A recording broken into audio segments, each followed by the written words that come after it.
وہ حدیث شریف جو تفسیر ابن کثیر میں اور دیگر بہت سے ماخذ میں موجود ہے، حضرت حذیفہ بن یمان رضی اللہ تعالیٰ عنہ جن کو صاحب سر رسول صلی اللہ علیہ وسلم کہا جاتا ہے کہ نبی اکرم صلی اللہ علیہ وسلم نے اپنی راز کی خصوصی باتیں ان کو بتائیں اور وہ اس کے اسپیشلسٹ تھے۔ انہوں نے وہ حدیث روایت کی، ابن کثیر نے اس کی توثیق کی،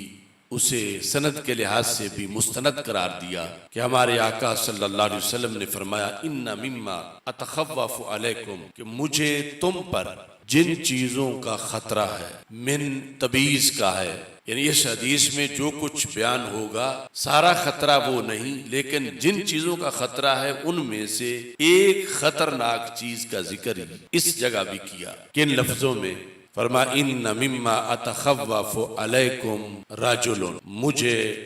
جن چیزوں کا تم پر خطرہ ہے ان میں سے ایک آدمی ہے جو مستقبل میں پیدا ہوگا، اور اس کی پھر علامتیں بیان کی۔ رجل قرأ القرآن، مجھے اس امت پر ایک ایسے شخص کا خطرہ ہے جو اپنی دعوت،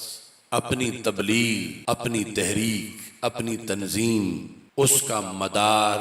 قرآن پہ رکھے گا۔ ہے خطرناک، مگر اس کا تبلیغ کا انداز، دین کی طرف دعوت کا انداز، لوگوں کے سامنے سارے کا سارا اس کا تعلق قرآن کے ساتھ ہوگا۔ یعنی یہاں آپ نے واضح فرما دیا کہ اس حدیث میں جس خطرے کا ذکر آ رہا ہے اس کا تعلق ڈائریکٹ یہود سے نہیں کہ وہ کوئی اعلانیہ یہودی بندہ ہو، یا نصرانی ہو، کرسچن ہو، یا وہ ہندو ہو، وہ سکھ ہو، اس کی دعوت کا تعلق قرآن سے ہوگا، یعنی وہ دعوے دار مسلمانی کا ہوگا۔ وَكَانَ رِدَاؤُهُ الْإِسْلَامِ، فرمایا اس نے چادر اسلام کی اوڑی ہوئی ہوگی۔ فَاتَرَاهُ إِلَى مَا شَاءَ اللَّهُ فَانْسَلَخَ مِنْهُ، فرمایا وہ اسی طرح اپنی دعوت لے کر چلے گا، قرآن ہاتھ میں اور اسلام کا لبادہ اوڑھ کر، پھر جا کر وہ اپنا یہ لبادہ اتار دے گا۔ وَنَبَذَهُ وَرَاءَ ظَهْرِهِ، وہ قرآن جو اس نے پہلے ہاتھ میں پکڑا ہوا ہوگا پھر وہ اپنی پشت کے پیچھے اسے پھینک دے گا معاذ اللہ۔ وَسَعَى عَلَى جَارِهِ بِالسَّيْفِ، اور وہ قریبی مسلمانوں کے خلاف جہاد کا اعلان کر دے گا، جہاد بالسیف، اور اس کی وجہ بھی وہ بیان کرے گا۔ وَرَمَاهُ بِالشِّرْكِ، اور قریبی مسلمانوں کا قتل واجب قرار دے گا، اور اس کا سبب یہ بتائے گا کہ یہ مسلمان نہیں رہے بلکہ مشرک ہو گئے، یعنی مسلمانوں کو مشرک قرار دے کر وہ مسلمانوں پہ حملہ آور ہو جائے گا۔ یعنی پہلے اسلام کا لبادہ اوڑھے گا، قرآن سے دعوت دے گا، پھر قرآنی احکام کی خلاف ورزی کرے گا، مسلمانوں کے قتل کا فتویٰ دے گا کہ مسلمان قتل کر دیے جائیں، ان کی بیویاں چھین لی جائیں، ان کا مال چھین لیا جائے، اور اس کا جواز یہ بتائے گا کہ چونکہ یہ مسلمان نہیں ہے، رماہ بالشرک، شرک کا فتویٰ لگا کر مسلمانوں کے خون کے بہانے کو جائز قرار دے گا۔ رسول پاک صلی اللہ علیہ وسلم نے صحابہ کو فرمایا مجھے اس بندے کا بڑا امت پہ خطرہ ہے کہ یہ بڑا خطرناک بندہ ہے جو مستقبل میں آئے گا، یہود اتنا نقصان نہیں کر سکیں گے جتنا یہ کرے گا، کرسچن یا ہندو یا سکھ یا مسلمانوں کا کوئی دشمن اتنا نقصان نہیں دے گا جتنا یہ دے گا، اور وہ مسلمانوں کا خون بہانا، مسلمانوں کو قتل کرنا، اس کو بھی شریعت بنائے گا۔ یعنی ایک تو ہے نا کہ ظالم ظلم کر رہا ہے، سب سمجھتے ہیں یہ ظالم ہے اور یہ اس نے فلاں مسلمان کو شہید کر دیا ہے، لیکن وہ مسلمانوں کے قتل کو شرعی تقاضا قرار دے گا کہ یہ مسلمان اس لائق ہیں کہ زندہ نہ رہیں، ان کو تہہ تیگ کیا جائے، زمین ان سے خالی کی جائے۔ کیوں؟ کہ رماہ بالشرک، کہ وہ کہے گا کہ یہ عقیدے میں مشرک ہو چکے ہیں، اور اپنے شرکیہ عقیدے کی بنیاد پر قرآن کہتا ہے کہ ان سے زمین کو پاک کیا جائے معاذ اللہ۔ اس طرح وہ شرک کا فتویٰ لگا کر مسلمانوں کا خون بہائے گا، امت کی کمر توڑ دے گا، کہ جب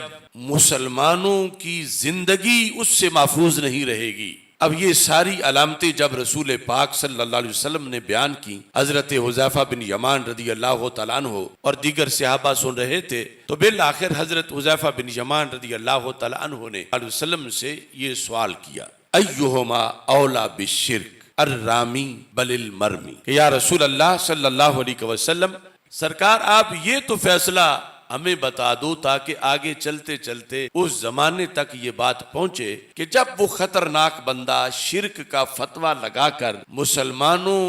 کے قتل کو جائز قرار دے گا اور مسلمانوں کا قتل عام ہو رہا ہوگا انہیں مشرک قرار دے کر، تو کیا مسلمان اس وقت کے جو ہیں وہ واقعی مشرک ہو چکے ہوں گے، یا وہ شخص انہیں غلط فتوے کے ذریعے سے تہمت لگا رہا ہوگا، شرک کا الزام دے کر، شرک کا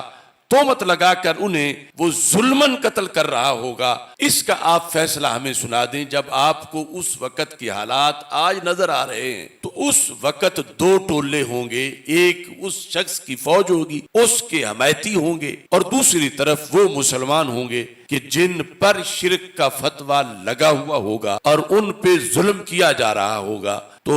دنیا یہ جاننا چاہے گی کہ جن پر شرک کا الزام لگا ہے کیا وہ واقعی مشرک ہیں؟ تو پھر ٹھیک ہے، مرتے کھپتے رہیں، اور اگر وہ واقعی مشرک نہیں، وہ سچے ہیں، تو پھر انہیں اس بات سے بڑا حوصلہ مل جائے گا کہ اگرچہ ہماری جان تو سلامت نہیں لیکن ایمان تو سلامت ہے، کہ اللہ کے رسول صلی اللہ علیہ وسلم نے ہماری حمایت کی ہے اور اس فتویٰ لگانے والے کو مجرم قرار دیا ہے۔ یا رسول اللہ صلی اللہ علیہ وسلم، آپ اس بارے میں آج فیصلہ فرما دیں۔ آج سے 14 صدیاں پہلے جب امت کی اس خطرناک انسان کے لحاظ سے یہ گفتگو چل رہی تھی مسجد نبوی شریف میں، حضرت حذیفہ بن یمان رضی اللہ تعالیٰ عنہ نے سوال کیا، لفظ یہ تھے، ایہما اولا بالشرک الرامی اول مرمی۔ رامی ہے شرک کا فتویٰ لگانے والا، مرمی ہے شرک کا فتویٰ کھانے والا، کہ جس کو مشرک کہا جا رہا ہے، تو ان میں سے حقیقت میں خراب کون ہوگا؟ تو ہمارے آقا صلی اللہ علیہ وسلم نے 3 بار فرمایا، بل الرامی بل الرامی بل الرامی، کہ اس وقت کا مسلمان مشرک نہیں ہوگا، وہ جو فتویٰ لگانے والا ہے وہ مجرم ہوگا۔ یہ حدیث شریف تفسیر ابن کثیر میں موجود ہے، اور اس کے علاوہ 8-9 اس کے ماخذ ہیں، اور امام یحییٰ بن معین اور امام احمد بن حنبل جیسے ائمہ نے اس کی توثیق کی ہے۔ اب آپ تاریخ دیکھیں اسلام کی، قتال تو بہت مرتبہ ہوا، کبھی تاتاریوں نے کیا، منگولوں نے کیا، کبھی کوئی ظالم آیا، کبھی کوئی ظالم آیا، کبھی کوئی ظالم آیا۔ امت میں قتال شرک کا فتویٰ لگا کے کس نے کیا؟ مسلمانوں کا، وہ صرف ابن عبد الوہاب نجدی نے کیا۔ اس کے علاوہ یوں عسکریت، دہشت گردی، بربریت اور قتل عام، جس کو غیر جانبدار جو رائٹر ہیں انہوں نے بھی 3 لاکھ کی تعداد مسلمانوں کی لکھی، جو مکہ مکرمہ کے تھے، جو مدینہ منورہ کے تھے، جو طائف کے تھے، اور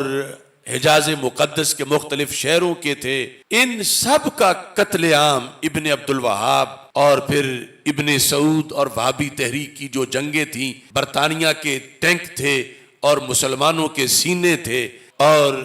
اس طرح کر کے یعنی خون بہایا گیا، اور انگریزوں نے یہ اپنے پروردہ جو ہیں وہ حجاز مقدس پر اپنے مقاصد کے لیے مسلط کیے۔ اور رسول پاک صلی اللہ علیہ وسلم کی وہ بخاری کی حدیث، ویل للعرب من شر قد اقترب، وہ شر پھر جس نے یہود سے معاہدے کیے، وہ جس نے پھر نصارہ سے معاہدے کیے، کہ سرکار تو فرما گئے تھے اخرج الیہود والنصارى من جزیرۃ العرب، کہ جزیرہ عرب سے یہود کو بھی نکال دو، نصارہ کو بھی نکال دو۔ لیکن جنہوں نے یہود کو بھی اڈے دیے، نصارہ کو بھی اڈے دیے، اسرائیل کو تسلیم کیا، یہود سے دوستیاں کیں، وہ یہ شرب ہے، یہ وہ شر ہے جس کے بارے میں رسول پاک صلی اللہ علیہ وسلم نے وہ بخاری کی حدیث میں لفظ شر کے ساتھ اس کو بیان کیا، اور جو تفسیر ابن کثیر ہے اس کے اندر لفظ رجل اور پھر اس کی علامتیں ذکر کر کے نبی اکرم صلی اللہ علیہ وسلم نے اس فتنے کا تذکرہ کیا. اور آج وہ فتنہ ہے کہ جس کی وجہ سے پوری دنیا میں کہیں مسلمان سر نہیں اٹھا سکتے، چونکہ ان کا سر اس مرکز اسلام میں بیٹھے ہوئے سوداگروں نے غیروں کے سامنے شرمندہ کر رکھا ہے، غیروں کے سامنے جھکایا ہوا ہے. یہ کس منہ سے اپنی حریت، اپنی عظمت اور قرآن و سنت کے احکام کو بیان کریں کہ یہ جن احکام کا تذکرہ عجم میں بیٹھ کر یا کسی جگہ بھی کرتے ہیں تو یہود کہتے ہیں کہ تمہارے مرکز والے تو ہمیں تسلیم کر چکے ہیں. کیا ان کو یہ آیتیں نہیں آتی؟ کیا ان کو قرآن نہیں آتا؟ کیا وہ کعبے کی مفتی نہیں ہیں؟ کیا وہ حرمین کے خادم نہیں ہیں؟ جب وہ ہمیں سب کچھ تسلیم کر رہے ہیں تو پھر تم کس منہ سے ہم سے مخالفت کرتے ہو؟